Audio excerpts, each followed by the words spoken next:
सनातन का अपमान करके उदयनिधि ने सनातनियों को न सिर्फ ललकारा है बल्कि गहरी चोट भी पहुंचाई है। उनके बयान के बाद तो सनातन का अपमान करने की रेस लग गई, लेकिन घटिया राजनीति करके वोट बैंक बढ़ाने का सपना देखने वालों पर बीजेपी नेता ने जमकर हमला बोला है।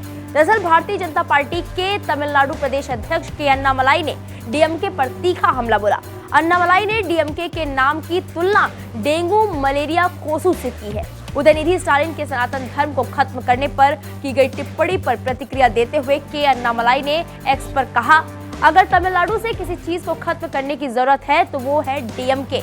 डी का मतलब डेंगू, एम का मतलब मलेरिया और के का मतलब कोसू। कोसू तमिल शब्द है जो कि किसी घातक बीमारी से संबंधित है। D stands for dengue, M stands for malaria and K stands for कोसू। Annamalai ने जोर देकर कहा कि हमें यकीन है कि लोग इन घातक बीमारियों को डीएमके से जोड़ेंगे और उसे राज्य से खत्म करने की कोशिश करेंगे। तमिलनाडु बीजेपी अध्यक्ष ने स्टालिन पर हमला बोलते हुए कहा, आने वाले चुनाव में मैं आपको चुनौती देता हूं, आइए सनातन धर्म पर लड़े।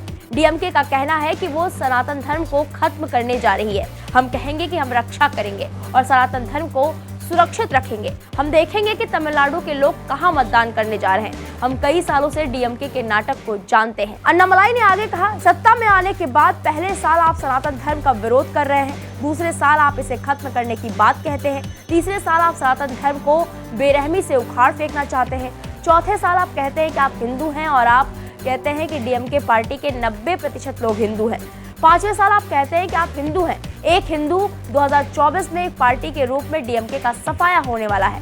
मैंने ये नहीं कहा कि आपके बेटे उदयनिधि स्टालिन ने ऐसा इसलिए कहा क्योंकि डी का मतलब डेंगू, एम का मतलब मलेरिया और के का मतलब कोसू है। ऐसे में राज्य की जनता ये काम करेगी। के अन्नामलाई ने सनातन धर्म संबंधित टिप्पणियों पर अपने बेटे उदयनिधि का बचाव करने के लिए तमिलनाडु के एम के स्टालिन पर भी निशाना साधा। उन्होंने कहा, सनातन धर्म किसी भी धर्म से पहले का है। ये कहता है कि मनुष्य भगवान है और ये जीवित प्राणियों को भगवान होने की बात करता है। जब एक इंसान सनातन धर्म में भेदभाव लाता है तो दूसरा इंसान आता है और सुधार करता है। यही वजह है कि हमारे पास स्वामी दयानंद सरस्वती और स्वामी सहजानंद हैं। इसलिए बुरे प्रभाव मनुष्यों की ओर से लाए गए और सुधार किए गए, लेकिन आपका बेटा इसे मिटाना चाहता है। ये दर्शाता है कि आपको और आपके बेटे को सनातन धर्म के बारे में क्या समझ है। सनातन पर वार करके उदयनिधि शायद सोच रहे थे कि तुष्टीकरण की राजनीति में उन्होंने अव्वल दर्जा प्राप्त कर लिया, लेकिन उन्हें इस बात का अंदाजा भी नहीं था कि ये उनको इतना भारी पड़ जाएगा। फिलहाल इस पूरे बयान को लेकर आपकी जो भी राय है, मैं कमेंट बॉक्स में जाकर जरूर बताएं। वीके न्यूज, राष्ट्र के नाम।